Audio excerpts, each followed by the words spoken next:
සුබ සන්ධ්‍යාවක් අපි මාධ්‍යවේදී සහෝදරුන් සිළු දෙනා සහෝදරත්වයෙන් පිළිගන්නවා. අද මාධ්‍ය සාකච්ඡාවක් ඇඳෙව්වේ ඊයේ දිනේ ජනාධිපති රනිල් වික්‍රමසිංහ සහ අග්‍රාමාත්‍ය ඉන්දියානු අග්‍රාමාත්‍ය නරේන්ද්‍ර මෝදි අතර අත්සන් කරපු ලංකාවේ අනාගතයට ලංකාවේ ඉතිහාසයට තාම බරපතල බලපෑමක් සිද්ධ කරන ගිවිසුම් ගණනාවක් සම්බන්ධයෙන් වෙනත් ආකාරයකින් කියනවා නම් ලංකාව විජිතකරණයට තවත් ලංකාව නිදහස් රාජ්‍යයක් ලෙස පවතින ලංකාව ඉන්දියානු විජිතයක් බවට පත් කිරීම සඳහා අත්සන් කරපු ගිවිසුම් සම්බන්ධයෙන් විරෝධය පළ කරන සහ සම්බන්ධයෙන් හෙළිදරව් කිරීම කරන තමයි අද අපි මාධ්‍ය සාකච්ඡාවක් ඇඳෙව්වේ. දැන් ඊයේ දවසේ අත්සන් කරපු ගිවිසුම් අතර මාධ්‍යට ප්‍රකාශ කරපු ආකාරයට ගිවිසුම් ගණනාවක් තියෙනවා. ප්‍රධාන වශයෙන් මේකේ මූලික කාරණේ තමයි ත්‍රිකුණාමලයේ ඉලක්ක කරගත්ත ආර්ථික කලාපයක් ආරම්භ කිරීම. දෙවෙනි කාරණය තමයි ලංකාවේ බලශක්ති ක්ෂේත්‍රයේ සියලුම පැතිවල අධිකාරීත්වය ආධිපත්‍යය ඉන්දියාව අතට ගැනීම සහ ඊට අමතරව ඒකත් එක්ක සම්බන්ධ තවත් ව්‍යාපෘති ගණනාවක් මේගොල්ලෝ යෝජනා කරලා තිනවා. දැන් මේකේ ව්‍යාපෘති විදිහට ගත්තොත් එහෙම මේ ව්‍යාපෘතිය හඳුන්වන්නේ මේ ගිවිසුම හඳුන්වන්නේ මේගොල්ලෝ මේ ගොඩනගන මධ්‍යස්ථානයේ ජාතික හා කලාපීය කාර්මික හා බලශක්ති සහ ආර්ථික ක්‍රියාකාරකම් මධ්‍යස්ථානය. එන්න මේ නමින් තමයි ත්‍රිකුණාමලයේ මේ ආර්ථික කලාපය ආරම්භ කරන්න හදන්නේ. එතකොට මේ ආර්ථික කලාපය ඉලක්ක කරගෙන සහ ලංකාවේ වෙළඳපොළ ඉලක්ක කරගෙන බහු නිෂ්පාදන පෙට්‍රෝලියම් නලයක් සම්බන්ධ කිරීම ඉන්දියාව හරහා ලංකාවට, ඒ කියන්නේ ලංකාවට සියලුම පෙට්‍රෝලියම් නිෂ්පාදන රැගෙනීම සඳහා නලයක් ඉදිකිරීම, ඊට පස්සේ ලංකාවේ හයිඩ්‍රෝකාබන් ගවේෂණය කිරීම සහ ඒ නිෂ්පාදනය කිරීම, ඒ සම්බන්ධ කර්මාන්තය ආරම්භ කිරීම, ඊට පස්සේ ත්‍රිකුණාමලයේ සහ කොළඹ වරාය අතර භූමි ප්‍රදේශයේ සංවර්ධනය කිරීම. ඒ කියන්නේ ත්‍රිකුණාමලයේ ඉඳලා කොළඹ දක්වා තියෙන භූමිය සංවර්ධනය කිරීම නාමයෙන් යම්කිසි ව්‍යාපෘති ගණනාවකට අවතීර්ණ වීම. ඊළඟට භූමියෙන් ලංකාවයි ඉන්දියාවයි සම්බන්ධ කිරීම. මේක දැනට තොරතුරු වාර්තා වෙන ආකාරයට මන්නාරම හරහා තමයි මේ පාලම හදන සාම්ප්‍රදායිකව අපි සලකන ආදම්ගේ පාලම කියලා හඳුන්වන ප්‍රදේශය හරහා තමයි මේ යෝජනා තියෙන්නේ. මොකද එතන තමයි ලංකාවේ ඉන්දියාව සම්බන්ධන පටුම ස්ථානය. ඒ හරහා තමයි දැනට තොරතුරු වාර්තා වෙන ආකාරයට මේ භූමි සම්බන්ධය හදන්නේ. ඊළඟට විදුලි බල පද්ධතිය සම්පූර්ණයෙන්ම ලංකාව හා ඉන්දියාව සම්බන්ධ කිරීම. ඊට පස්සේ ඉන්දීය ජාතික ගෙවීම් සංස්ථාව විසින් හඳුන්වා දීපු UPI කියන බැංකු ගිණුම් අතර මුදල් හුවමාරු කිරීමේ ජංගම දුරකථන ඇප් එකක් කරා නැත්නම් මෘදුකාංගයක් කරා විවිධ බැංකු අතර මුදල් හුවමාරු කිරීම සඳහා ජාත්‍යන්තර වශයෙන් මුදල් හුවමාරු කිරීම සඳහාත් අවසර හිමින දැනට රටවල් ගණනාවක කිහිපයක ක්‍රියාත්මක වෙන Unified Payment Interface කියන මේ ක්‍රමවේදය තමයි මේ UPI කියලා මොන හඳුන්වන්නේ. ඒක තමයි මේ හඳුන්වා දෙන්න උත්සාහ කරන්නේ. හඳුන්වා දෙන්න යෝජනා කරලා තියෙන්නේ. ඊළඟට සම්පූර්ණ බලශක්ති මධ්‍යස්ථානයක් ගොඩනගන්න. ඒ වගේම අවසාන කොටස තමයි මේ ඒකාබද්ධ සත්ව පාලන ගිවිසුමක් අත්සන් කරන්නේ. මේක තමයි උන්ගේ ප්‍රකාශිත දැනට තියෙන සැලසුම් වල ප්‍රකාශිත කොටස. දැන් මේ සම්බන්ධයෙන් පෙරටුගාමී සමාජවාදී පක්ෂය ඊටාම පැහැදිලිව පසුගිය මාස කීපය පුරාම අවධාරණය කරා මේ රටේ දේශපාලන හැරවුම් ලක්ෂ්‍යය ඊළඟට වෙන්නේ මෙතන කියලා. දැන් අපි උදාහරණයක් ගත්තොත් එහෙම අපි පසුගිය ජාත්‍යන්තර කම්කරු දිනේ විවිධ දේශපාලන ව්‍යාපාර විවිධ සටන් පාට ගණිතය අපි ගත්ත ප්‍රධාන සටන් පාට දෙකක්. පළවෙනි එක තමයි IMF මරවුගුලට සහ ඇමරිකන් ඉන්දියන් විජිතකරණයට එරෙහි ජාත්‍යන්තර කම්කරු දිනය කියලා තමයි අපි ගත්තේ එදා තේමා පාඨය. එදා මේ තේමා පාඨය ගණිතයේ සමහරුන්ට තිබුණ විවිධ විවාද. මොකද්ද මේ ඉන්දියානු විදිහක් තියෙන්නේ? මොකද්ද මේ වෙන්නේ යන්නේ? ඇයි ඔයගොල්ලෝ ඉන්දියන් විජිතකරණය කියලා කියන්නේ? ඇයි ඇමරිකන් කතාවක් කියන්නේ කියලා. එදා ඒ කියපු ඒක ගැන ප්‍රශ්න කරපු සැකසංකා පළ කරපු අයට දැන් අද ඒකේ අලුත් පිටුවක් පෙරලා දෙනවා. මේක ඉවර නෑ. තව ඉස්සරහට තව තියෙනවා මේකේ. තව ඉස්සරහට යන්න තියෙන තව පීවර ගණනාවක් තියෙනවා. ඇමරිකන් ව්‍යාපෘතිය තාම ආවේ නෑ. ඒවත් එන්න නියමිතව තියෙනවා. ඇමරිකන් යුද ගිවිසුම එන්න නියමිතව තියෙනවා. ඒව ඉස්සරහට අපිට බලන්න පුළුවන් වෙයි. නමුත් මේ වෙලාවේ තියෙන ඉන්දියාවේ පරිච්ඡේදයෙන් ඉන්දියාව ලංකාව ඇතුළේ කරන්න හදන වැඩ කොටසේ ඔවුන්ගේ ආක්‍රමණයේ පළවෙනි පරිච්ඡේදය තමයි මේ ඇවිල්ලා තියෙන්නේ. ඉතින් මේක අපි බොහොම පැහැදිලිව මෙවැනි විග්‍රහයකට ආවේ නිකන් නෙමෙයි.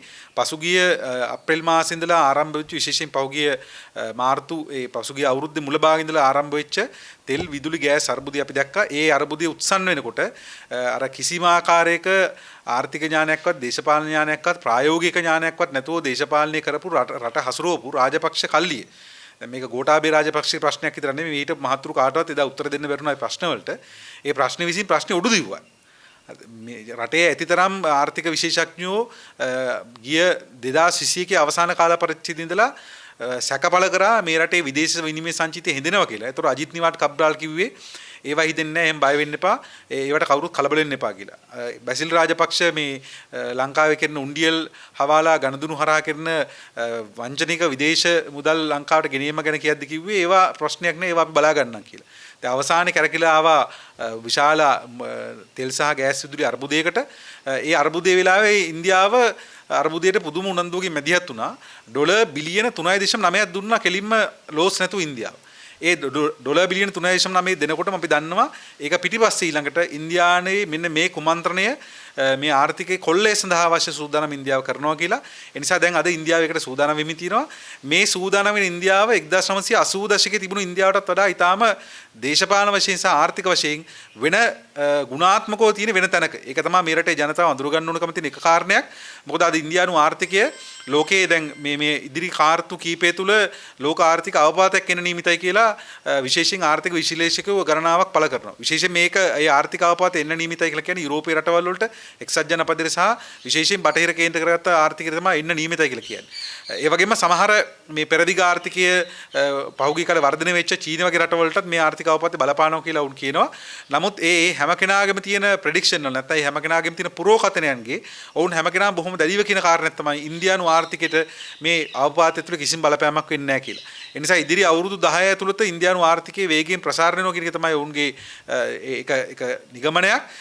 එතකොට මේ ආර්ථිකයේ ප්‍රසාරණය වුවම පස්සේ කවුරුත් හිතන්න එපා මේ ඉන්දියාවේ ජනතාවගේ ආර්ථිකය නෙමෙයි මේ ප්‍රසාරණය වෙන්නේ. ඉන්දියාවේ අදානිලා අම්බානිලා වගේ ලෝකේ දැන් ඉන්න අංක එකේ ධනවතුන්ගේ ආර්ථිකය ප්‍රසාරණය වෙන්නේ. ඒ නිසා ඒ ආර්ථික ප්‍රසාරණයට, ඒ ප්‍රාග්ධන ප්‍රසාරණයට, ඒ ප්‍රාග්ධනයට අලුතෙන් බිම් හොයාගෙන යන්න නැත්නම් අලුතෙන් විවිධ රටවල් වලට කඩාවදින්න අලුත් සූරාකෑම සඳහා අලුත් බිම් නිර්මාණය කරගන්න අවශ්‍යයි. ඒ බිම් නිර්මාණය කරගැනීමේ අවශ්‍යතාවය ඇතුළේ තමයි ලංකාව දැන් ස්ථානගත වෙන්න හදන්නේ. දැන් අපි දැක්ක මේ අද කොහෙද අලිසබ්රි අමාත්‍යවරයා මේ හැම එකටම මොන හරි දෙයක් කියලා ඒ ආණ්ඩුවට ප්‍රශස්ති ගායනා කරන තැනට පත්වලා ඉන්න අලිසබ්රි ඔහු කියනවා මේ අපි කොහොමත් මෙහෙම එකක් හදාගෙන හිටියා. සිංගප්පූරුවට තමයි මේක කලින් දෙන්න හිටියේ. මේ ඉන්දියාවේ යනකොට හම්බුණා ඉන්දියන් අගමැතිවරයා. ඒ නිසා ඉන්දියන් අගමැතිවරට දුන්නාම එයා මගදී හම්බෙලා හා කිව්වා කියලා.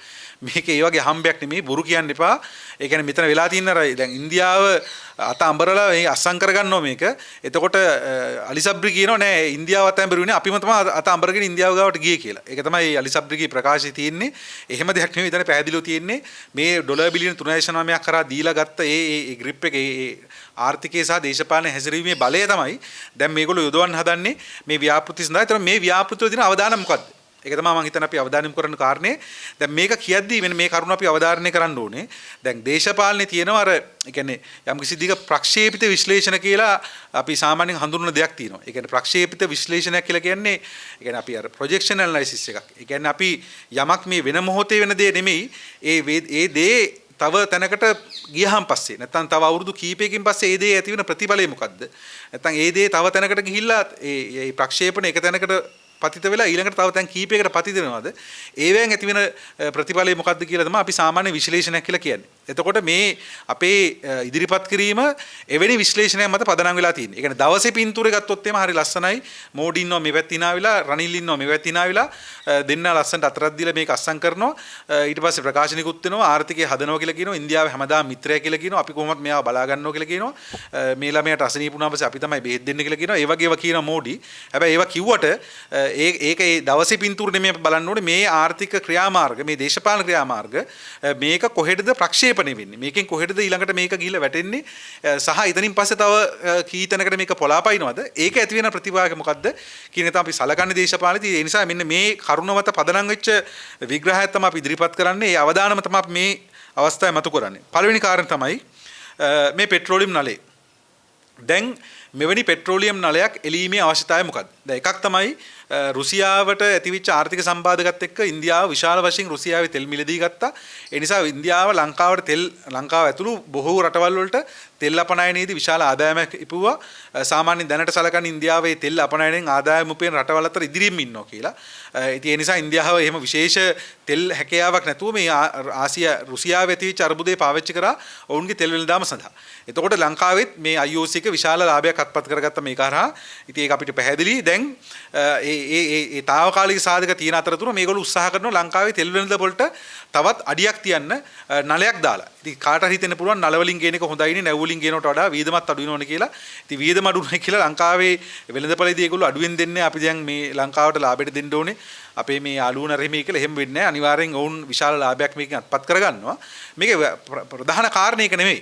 දැන් ඉන්දියාවට ලංකාවේ වෙළඳපළ සැලකුවොත් එහෙම සමහරට ඉන්දියාවේ ප්‍රාන්තික ඉන්න ජනගහනටත් වඩා අඩුයි ලංකාවේ ජනගහනය. ඉන්දියාවේ ප්‍රාන්තවලත් මීට වඩා ජනගහනයක් ඉන්නවා. සමහර වෙලාවට ඉන්දියාවේ ප්‍රධාන නගර ගත්තොත් මේ නගරවල ඉන්නවා ලංකාවේ ඉන්න ජනගහනට වඩා වැඩි ජනගහනයක්. ඒතර මේ ඇත්තටම ඉන්දියාවේ ටවුන් එකේ බිස්නස් එකකට තමයි මේ මැදිහත් වෙන්න හදන්නේ. ඒකේ සමහරට කොටසකට තමයි මේ තෙල් නලයක් දාලා මැදිහත් වෙන්නේ. තෙල් නලයට විශාල වේදමක් යනවා. ඒතර ඉන්දියාව වෙයි මෙහෙම දෙයක් කරන්නේ. ඒතර තමන්ගේ නගරේ තමන්ගේ ඉන්දියාව කියන රටේ තියෙන වෙළඳපොලේ නගරයක තරම් බිස්නස් එකකට වෙළඳාමකට විශාල වීදමක් කරලා ඩොලර් බිලියන ගණනක් වියදම් කරලා නලයක් දාලා මොකද්ද මේ කරන්න හදන ඉන්දියාව? එකක් තමයි පළවෙනි කාරණේ බලශක්තිය කියන එක ලෝකේ සලකන්නේ සාමාන්‍ය රටක දේශපාලන ස්වාධිපත්‍ය තීරණය වෙන ප්‍රධාන සාධකයක් විදිහට. බලශක්ති ස්වාධිපත්‍ය. ඒතකොට මේ බලශක්ති ස්වාධිපත්‍ය අහිමි කර ගැනීම ලෝකේ පුරාම විවිධ අවස්ථාවල රටවල ප්‍රශ්න බවට පත් වෙලා තියෙනවා. දැන් අපි දන්නවා මේ ඉන්දියාව මේ විදිහටම තෙල් සැපයුම නිසා බංග්ලාදේශ සහ විශේෂයෙන් නේපාලේ විශාල අධිකාරීත්වයක් ගොඩනගාගත්ත දේශපාලන හසුරුවන්න. දැන් නේපාලේ කොමියුනිස්ට් පක්ෂ ජයග්‍රහණය කළත් අන්තිමට නේපාලට බැරුණා ඉන්දියාවේ ග්‍රහණයෙන් ගැලවෙන්න. ඒ නිසා ඉන්දියාව සාමාන්‍ය නේපාල දේශපාලනේ සලකන්නේ ඉන්දියානු හිතවාදීව හැසිරෙන දේශපාලනයක්. නැත්නම් ඉන්දියාවේ රූකඩ දේශපාලනයක් විදිහට තමයි නේපාල දේශපාලනේ සලකන්නේ. ඒතර බංග්ලාදේශයේ මීට අවුරුදු ගානකට කලින් මේ ඉන්දියාවේ තෙල් මත විශාල වශයෙන් පදනම් වෙලා ඉඳලා පසු කාලෙම ටික ඔවුන් එකෙන් එළියට ආවා. එතකොට ලෝකේ මේ ඉන්දියාවෙම තෙල් ගත්ත රටවල එහෙම අත්දැකීමක් තියෙනවා. ඒතකොට එහෙම තියෙද්දි තමයි ලංකාව සූදානම් වෙන්නේ මේ තෙල් නලයක් කරා ලංකාවේ තෙල් වෙළඳාම සම්පූර්ණ ඉන්දියාවත් එක්ක සම්බන්ධ කරන්න. ඉතින් එතකොට දෙවෙනි කාරණේ තමයි දැන් ඉන්දියාව මේ තෙල් නලය එළුවට පස්සේ ඉන්දියාවට ඉතාලම අඩු මිලට ලංකාව තුළ තෙල් ගේන්න පුළුවන් ප්‍රවාහන වීදම සම්පූර්ණයෙන්ම කැපෙනවා. එතකොට සමහරට ඉන්දියාව එක්ක දැන් අපි ලංකාවේ තෙල් වෙළඳාම විවෘත කරනවා.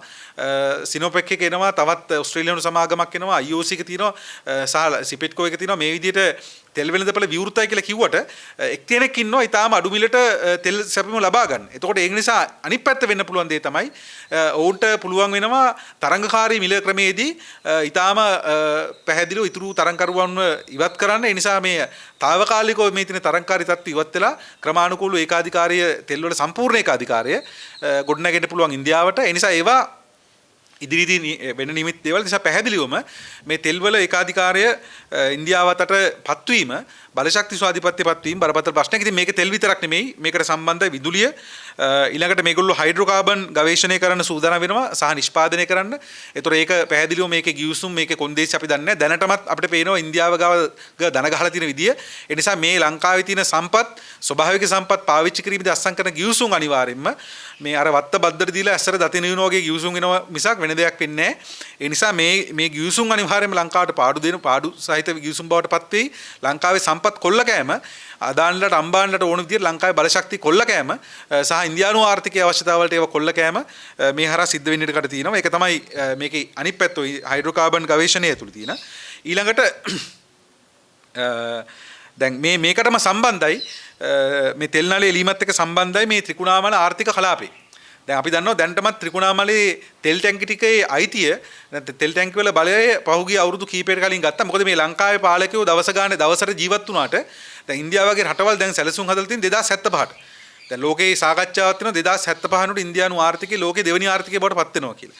එතකොට ඉන්දියාව දැන් සැලසුම් හදන්නේ ලෝකයේ ඒ දක්වා සැලසුම් හදන්නේ. එතකොට මීට අවුරුදු කාලකට කලින් තමයි ගම්මන්පිල උන්නැහැක ගිහිල්ලා මේ ගිවිසුම් අස්සම් කරලා තෙල් ටැංකි ටික ගත්තේ. දැන් තමයි ඒක ඉතුරු කෑල්ලෙන්නේ. එතකොට දැන් මේ තෙල් නලයේ එළීමේ ඊළඟ කාරණේ අපිට සැකයක් තියෙනවා. අපිට මේ සම්බන්ධ තියෙනවා සැකයක් මේ තෙල් සැපෙවුම. නැත්තම් අපි දන්නවා දැන් මේ වෙනකොටත් හම්බන්තොට වරායදි කිරීම හරහා චීනයේ වරාය පසු අත්පත් කර ගැනීම හරහා සහ අම්බන්තොට වරාය සම්බන්ධයෙන් අත්සන් කළ ගිවිසුම් හරහා අම්බන්තොට වරාය ඉඳලා කිලෝමීටර් 75ක් දෙපැත්තට කිසිම ආකාරයකින් තෙල් බිස්නස් එක තෙල් වෙළඳාම කරන්න බෑ මුහුදත් එක්ක කරන තෙල් වෙළඳාම කරන්න බෑ ලංකාවේ රජයට නැත්නම් ලංකාවේ වරාධිකාරියට හරි ලංකාවේ පෙට්‍රෝලියම් එකට හරි කරන්න බෑ. ඒතර එවැනි ගිවිසුම් වල සීමා තියෙනවා හම්බන්තොට අත්සන් කළ තියෙන ගිවිසුමේ. ඒතර මේගොල්ලෝ සමහරට උත්සාහ කරනවා වෙන්න පුළුවන් ත්‍රිකුණාමලේ වරායත් අත්පත් කරගෙන ත්‍රිකුණාමලේ ආර්ථික කලාපෙත් අත්පත් කරගෙන ත්‍රිකුණාමලේ හරහා ලෝකයේ විවිධ නැව් වලට තෙල් සැපයුම් දෙන මධ්‍යස්ථානයක් බවට පත් කරගන්න. සමහරට ඒක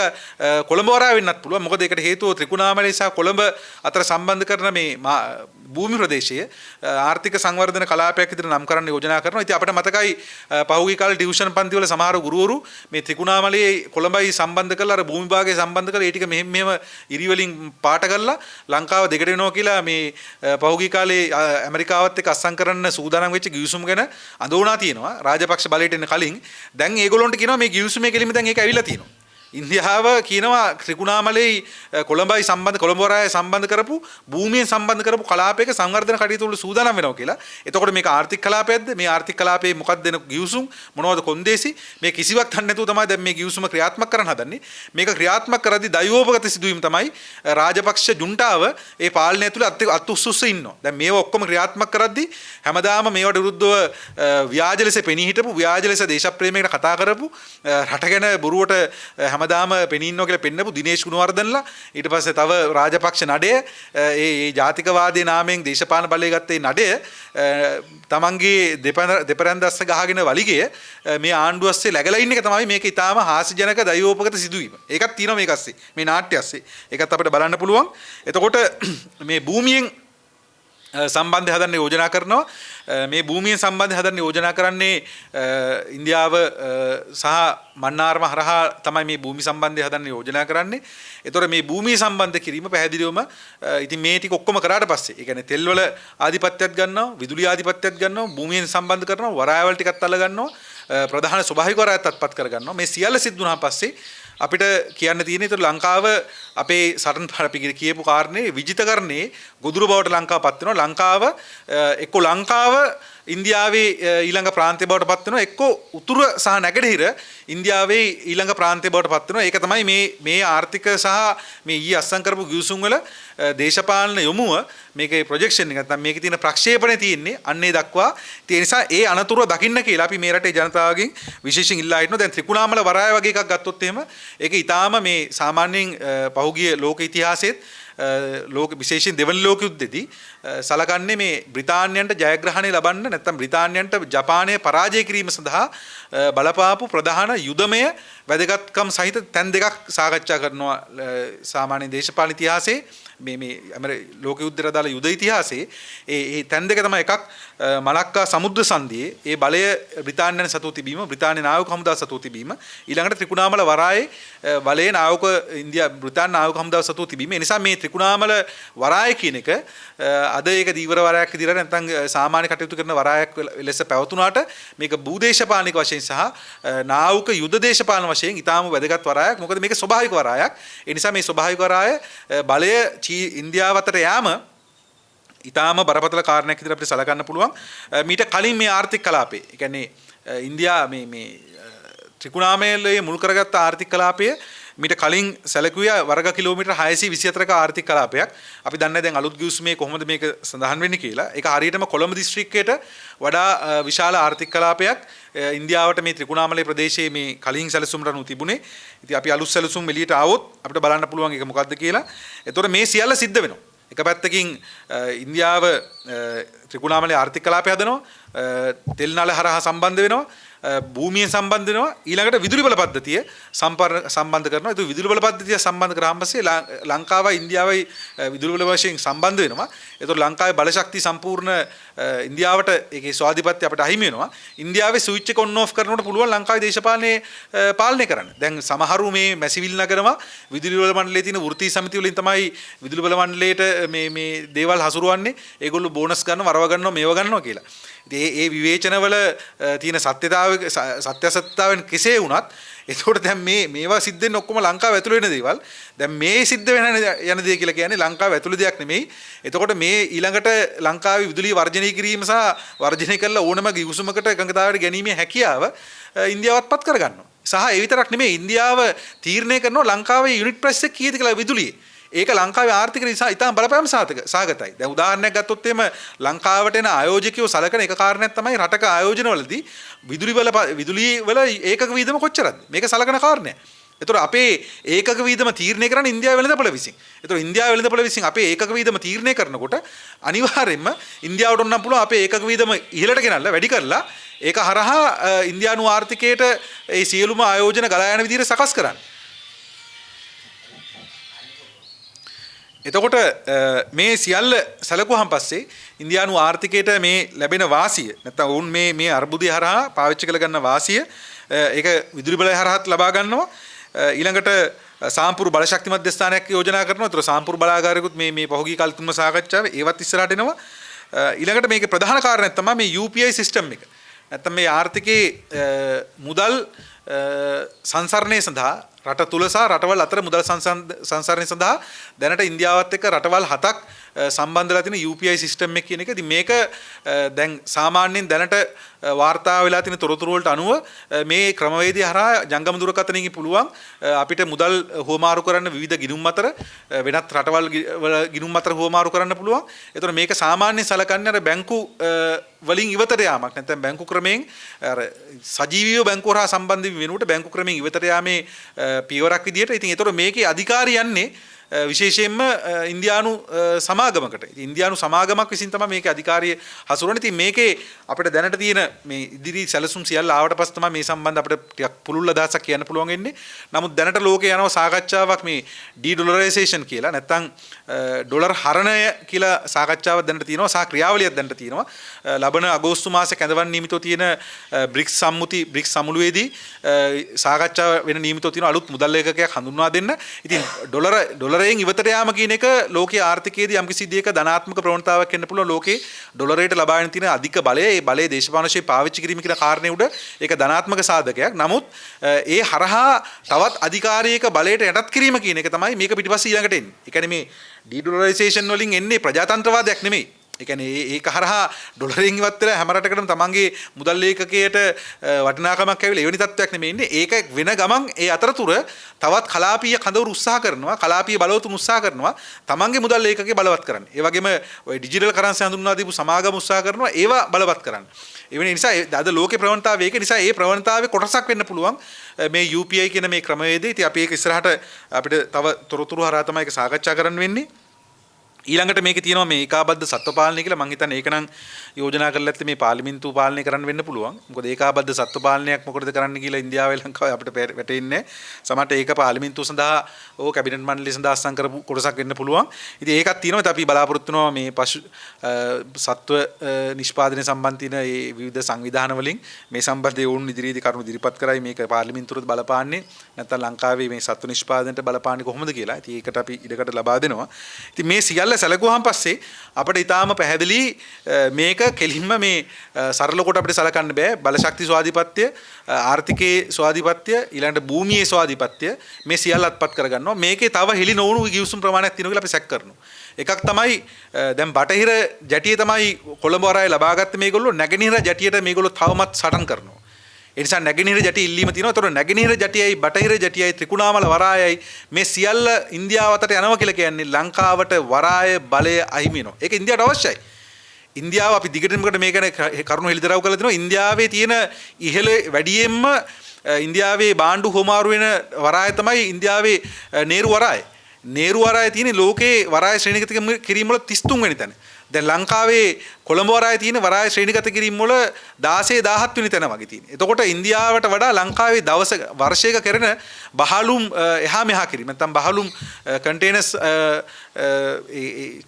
එහා මෙහා කරන ක්‍රියාවලිය ලංකාවේ වැඩි ඒක ධාරිතාව වැඩි මොකද ඒක ලංකාව ඉන්දියාව පාවිච්චි කරනවා නැව් ප්‍රතිනැව්ගත කිරීම ක්‍රියාවලට ඒ නිසා ලංකාවේ අපනයන ආනයන විතරක් නෙමෙයි ලංකාවේ බහලුම් කියලා කියන්නේ ඒ ප්‍රතිනැව්ගත කරන රටවල් ඒ ආයතනත් මේක පාවිච්චි කරනවා ඒ නිසා ලංකා කොළඹ වරාය කියලා කියන්නේ විශාල ආදායමක් රටට ගෙන වරායක් ඒතර මෙන්න මේ මුළු ව්‍යාපෘතිය නැත්නම් මේ ව්‍යාපාරය තමයි ඉන්දියාව අත්පත් කරගන්න හදන ඒ නිසා මේක තියෙනවද කියලා අපිට සැකයක් තියෙනවා ඊට පස්සේ දිගින් දිගටම තිබුණා මේ පෝක් සමුද්‍ර සංද්‍රිය හරහා නාවක ගමනාගමනට අවශ්‍ය කරන මාර්ගයක් ගොඩනගන්න ඕන කියලා. මේක දැන් මේ ඉන්දියානු භූමියත් එක්ක ලංකාව සම්බන්ධ කිරීමත් එක්ක කොහොමද මේක කරන්න කියලා ප්‍රශ්නයක් තියෙනවා. නමුත් ත්‍රිකුණාමල වරායත් අත්පත් කරගෙන පෝක් සමුද්‍ර සංධිය හරහා ඉන්දියානු නාවක මාර්ගය ඉදි කරොත් එහෙම එතකොට පැහැදිලිවම අර ලංකාව පහලින් යන තියෙන නාවක ගමන් මාර්ගය වෙනස් කරන්න පුළුවන්. එතකොට නාවක සැතපුම් විශාල ප්‍රමාණයක් අඩු වෙනවා නාවක ගමනාගමනේදී. මේ නාවක සැතපුම් විශාල ප්‍රමාණයක් අඩු වීම නාවක ගමනාගමනේදී ඒ නැව් වලට වාසියක්. ඒ වගේම ඒ නාවක ගමනාගමනය සඳහා මේ වරායවල ඉදි කරලා මේ ක්‍රියාවලියට සම්බන්ධ වෙන මැදිහත් වෙන ඒ ක්‍රියාවලිය හසුරුවන අයට මේකෙන් විශාල ලාභයක් අත්පත් කරගන්න පුළුවන්. හම්බන්තොට වරාය හරහා චීනය උත්සාහ කරනවා නම් යම්කිසි විදියක වරාය භූමිය නැත්නම් වරාය ආදායම් උපය ගන්න වරාය පාවිච්චි කරලා ඒ නාවක ගමනාගමන මාර්ගයේ ඒක වෙනස් කරන තැනකට උනත් මේ සැලසුම් තියෙන පුළුවන්. ඉතින් ඒවා අපිට තියෙන උපකල්පන නැත්නම් ඒවා අපිට තියෙන මේ සැකසහිත කලාප. ඉතින් මේවා තියෙන්න පුළුවන් මේක පිටිපස්සේ ඊළඟට එන ගිවිසුම් විදියට මේ අත්පත් කරගෙන. ඉතින් මේ සියල්ල කරාට පස්සේ අපිට මං කියන අලුතෙන් ප්‍රශ්නයක් අහන්න දෙයක් නැහැ. මේක ආරක්ෂා කිරීම සඳහා ඉන්දියන් හමුදාවට ඉන්දියන් ආරක්ෂාවට අනිවාර්යයෙන් මේකට සම්බන්ධ වෙන්න සිද්ධ වෙනවා. හරි ඉන්දියන් හමුදාවට මේවා ආරක්ෂා කරන්න ඉන්න සිද්ධ වෙනවා. මොකද අද වෙනකොට මේ රට එක පැත්තකින් චීනයේ ආර්ථික තීරයක් මාවතක් ව්‍යාපෘතියේ ගොදුරක් බවට පත් කළා. අපි දැන් එක පැත්තකින් බැටකමින් ඉන්නවා. දැන් මේ යන්නේ ඊළඟ වටේ ඉන්දියාව ලෝක බලවතෙක් වීමේ ගොදුරක් බවට තමයි දැන් මේ උතුරු ප්‍රදේශය සහ ත්‍රිකුණාමලය සහ නැගෙනහිර මේ පළාත් දෙක පත් කරන්න හදන. ඉතින් ඒ නිසා නැවත වතාවක් අවධාරණය කරන්නේ මේ අස්සම් කරපු ගිවිසුම මේක ඓතිහාසික පාවාදීමක්.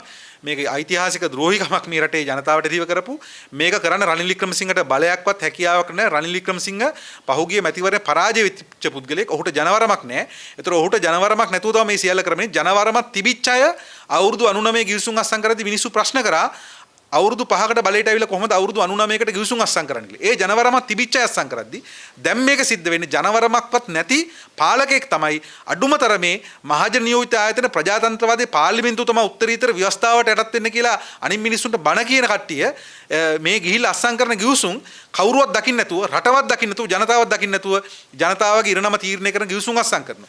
මේක කරන්න මේ රනිල් වික්‍රමසිංහ කියන පුජ්‍යලට අයිතියක් නැහැ. නිසා ඔහු පැහැදිලිවම මේ රට ආර්ථිකය ගොඩනංගු පුජ්‍යලයි විදියට මේ ඉතිහාසගත වෙන්නේ මේ ඓතිහාසික ද්‍රෝහිකමට සම්බන්ධ වෙච්ච මිනිහා විදියට තමයි ලංකාවේ අනාගත පරම්පරාව කවදාරි දවසක ඔහු දිහා දකින්නේ.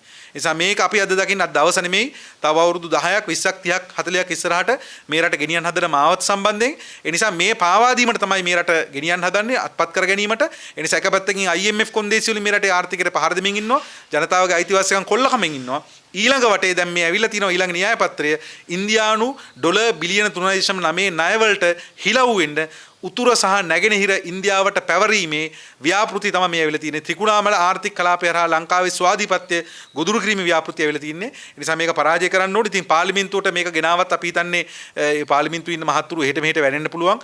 දැනට කොටසක් ඕනම දෙයක් සම්බන්ධයෙන් කියන්නේ අපි ඡන්දයක් වෙනකන් ඉන්නේ ඡන්දයක් අහම මේක බලා ගන්නවා කියලා. තව කට්ටියක් කියන්නේ ඒකේ කොටසක් හොඳයි කොටසක් නරකයි කියලා.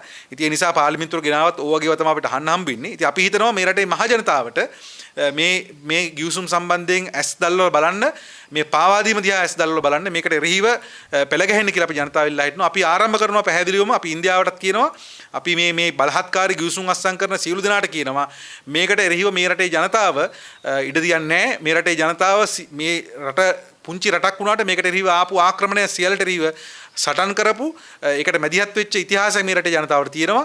ඒ නිසා ඒ සටන් කරපු ලේ තියෙනවා මේ රටේ මිනිස්සුන්ගේ. ඒක මේ රටේ විතරක් නෙමෙයි ලෝකේ හැම රටක්ම යටත් කරාන් පස්සේ ලෝකේ මිනිස්සු සටන් කරා, පීඩිත ජනතාව සටන් කරා. ඉන්දියාවෙත් පීඩිතව සටන් කරා බ්‍රිතාන්‍යයන්ගේ යටත් වීමට එරෙහිව. ඒ නිසා කිසිම රටක් තවත් රටක් යටත් කරනවට ඒ රටේ ජනතාව එකඟ වෙන්නේ නැහැ, බලහත්කාරයට එකඟ වෙන්නේ නැහැ. ඒ නිසා මේ යටත් කිරීමට එරෙහිව මේ රටේ ජනතාව මේ යටත් කිරීම සඳහා එන මේ පළවෙනි දෙවෙනි පියවර මේ රටේ ජනතාව අනුමත කරන්නේ. ඒකට එරෙහිව ජනතාව පෙළ ගැහෙනවා කියන එක අපි යටත් කරන්න හදන රටවල තානාපති කාර්යාලය වලටත් අපි අනතුරු අඟවනවා.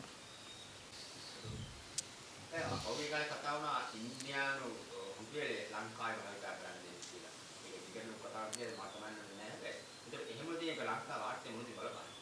ඔව් දැනට වාර්තා වෙච්ච විදිහට ඉන්දියානු රුපියල ලංකාව තුල අභ්‍යන්තර මුදලක් විදිහට පාවිච්චි කරන්න නෙමෙයි සාකච්ඡාව තිබුණේ.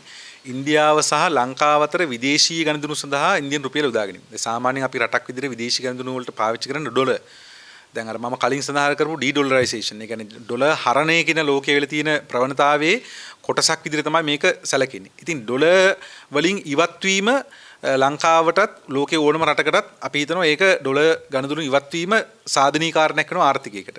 නමුත් ඒක එහෙම වෙද්දී ඒකත් එක්ක සම්බන්ධව තව විශාල ක්‍රියාදාමයක් සිද්ධ වෙනවා. දැන් අපි ඩොලරය හරණය කියන තනි ක්‍රියාමාර්ගය ගත්තොත් මේකේ සමහරට ලංකාවට ආර්ථික වශයෙන් වාසියක් වෙන්න පුළුවන්.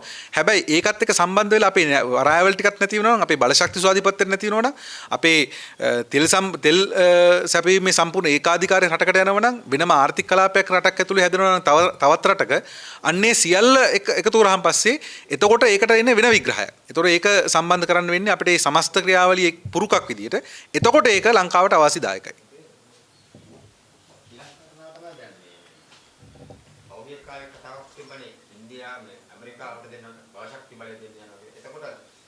ක්‍රියාවලින් ඒක පස්ස කරනද එහෙම නැත්නම් මොකද්ද බුදුදහම මාත්‍යරේ විරාජපක්ෂ මහරජාණන් කිසිමක් අස්සම් කරලා කියලා කතා වුණා.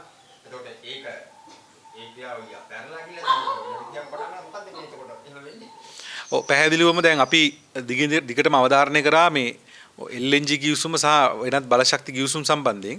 ඒ ගිවිසුම් සියල්ලදීම අපිට පේන තිබිච්ච කාරණේ තමයි ඉන්දියාව සහ එක්සත් ජනපදයේ ඇමරිකාව ලංකාවේ බලශක්තියේ ස්වාධීනපත්‍යෙ නැත්නම් බලශක්තියේ මැදිහත් වෙනවා කියලා. මේක දැන් අපිට දැන් හොඳටම තේරෙනවානේ ලංකාවේ බලශක්ති වෙළඳපොළ කියලා කියන්නේ ඉන්දියාවේ නගරික වෙළඳපොළ තරම්වත් ලොකු නෑනේ. ඒතකොට මේ ඉන්දියාවට මෙහෙයවිල කරන්න බිස්නස් එකක් නෑ අතරම. ඒතකොට මේ ඉන්දියාවේ එන්නේ ලංකාව පිහිටලා තියෙන භූදේශපාලනික වැදගත්කම නිසා. ඒතර භූදේශපාලනික වැදගත් ස්ථාන අත්පත් කරගන්න. ඉතින් ඒගොල්ලෝ ත්‍රිකුණාමලය අත්පත් කරගන්න තීරණය කළා තියෙනවා. එතකොට චීනය හම්බන්තොට අත්පත් කරන් තියෙනවා. ඒතර ඒ නිසා චීනය ආවට පස්සේ මේගොල්ලන්ට එන්න තියෙන උවමනාව තව වැඩි වෙලා තියෙනවා. ඒතර මේක තමයි මෙතන කතාව. ඒතර ඇමරිකාවට එහෙ ඉඳලා ඇවිල්ලා මෙහෙ කරන්න බිස්නස් එකක් නෑ අපිට තේරෙන විදියට. ඒතර ඒගොල්ලෝ එන්නේ ලංකාව ඉදිරි දේශපාලන ආර්ථික වර්ධනයන් වල මොකද දැන් ලෝකේ ඉතාම දැවැන්ත බරපතල සාකච්ඡාවක් තමයි ඉදිරි මේ ආරම්භ වෙන සියවස ආසියානු රටවල් ආසියානු ආර්ථිකයේ ප්‍රසාරණ සියවස. එතකොට මේ ආසියානු ආර්ථිකයේ ප්‍රසාරණය වෙනකොට චීනයේ ආර්ථිකය ලෝකේ පළවෙනි ආර්ථිකය බවට පත් වෙනකොට අනිවාර්යෙන් මේ කලාපයේ තියෙන යුද උණුසුම යුද මැදිහත් වීම ඉහළ යනවා. දැන් අන්තිමට පැවැත්විච්ච නේටෝ සාකච්ඡාවල නේටෝ එකේ ආපු ප්‍රධාන සාකච්ඡාව තමයි දකුණු දිග චීනයේ තියෙන සම්බන්ධය මොකද්ද නේටෝ එකේ මැදිහත් වීම කියලා. ඒතකොට ඒකට පිටින් වෙනම ගෙන්නුවා රටවල් කීපයක් ගෙන්නුවා. ජපානයේ ආවා, ඕස්ට්‍රේලියාව ආවා. ඒතකොට ඒ වගේ රටවල් කීපයක් ගියා ආරාධිත රටවල් විතර සාකච්ඡාවලට. ඒතකොට මේ යුද උණුසුමක් තමයි ආසියානු කලාපයේ ඇතිවෙමින් තියෙන්නේ. ඒතකොට මේකත් එක්ක අපි ක්‍රීඩා කරන්න ගියාට පස්සේ අනිවාර්යයෙන්ම මේකේ ප්‍රතිඵලය මොහොතකට සුව දෙන්න පුළුවන්. නමුත් අනිවාර්යයෙන් මේකේ ප්‍රතිඵලය අපිට ගෙවන්න සිද්ධ වෙනවා. ඒ විතරක් නෙමෙයි. අපි අවධාරණය කරනවා මේ ආර්ථික කලාප පිටිපස්සේ සමහරට මේ කම්කරු නීති වෙනස්කම් මේකත් එක්ක සම්බන්ධයි. දැන් මේ ත්‍රිකුණාමලයේ ආර්ථික කලාපය සකස් කරනවා කියලා කිව්වට පස්සේ මේ ත්‍රිකුණාමලයේ ආර්ථික කලාපයට සමහරට මේ ආණ්ඩුව සූදානම් වෙන්න පුළුවන් කම්කරු නීති ගෙනල්ලා මේගොල්ලෝ මේවා අධිකරණෙත් ප්‍රශ්න වෙනවා අනිවාර්යෙන්ම. ඒ කම්කරු නීති සමත් කරගන්න ඒවා ඉස්සරහට ගෙනියන්න බැරි වුණාට පස්සේ ඒවා මේ අලුතෙන් වෙළඳ කලාප වගේ ඒවා නැවත ඇති කරලා ආර්ථික කලාප ඇති කරලා අලුත් ආර්ථික කලාප කාලයක් වෙළඳ කලාප හැදුවිත් ওই පදනමින් කම්කරු නීති ක්‍රියාත්මක වීම බාධා කළ තමයි වෙළඳ කලාප නිර්මාණය කරේ. ඒ වගේ ආර්ථික කලාප එන්න පුළුවන් මේ අලුත් කම්කරු නීති ක්‍රියාත්මක කරන කලාප විදිහට. ඒ නිසා මේවා ඒ කියන්නේ එකිනෙක සම්බන්ධ කාරණා තියෙනවා. ඉතින් ඒ නිසා අපිට සමස්ත සැලැස්ම පේන්නේ මේ සමස්ත සැලැස්ම පේන්නේ සමස්ත සැලැස්ම ඉස්සරහට එනකොට තමයි පේන්නේ. ඒ නිසා මේ සියල්ල ඇතුළත අපි දකින්න. ඒ නිසා අර ඔබ මුලින් අහපු කාරණේ එක්සත් ජනපදය ලංකාවේ ආර්ථිකයට මැදිහත් වීමේ ඇත්තම කිසිම ආර්ථිකමය කාරණයක් නෑ. ඒක දේශපාලන යුදමය කාරණයක්. අනිවාර්යයෙන් මේ බලශක්තිය සම්බන්ධ ඒ අනතුරු තියෙනවා. ඒතකොට ඉන්දියාවයි එක්සත් ජනපදයේ දෙකම හිතනවා වෙන්න පුළුවන් චීනයේ කරලා තියෙන මැදිහත් වීම පස්සට තල්ලු කරන්න ලංකාවට මැදිහත් වෙන්න ඕනේ කියලා.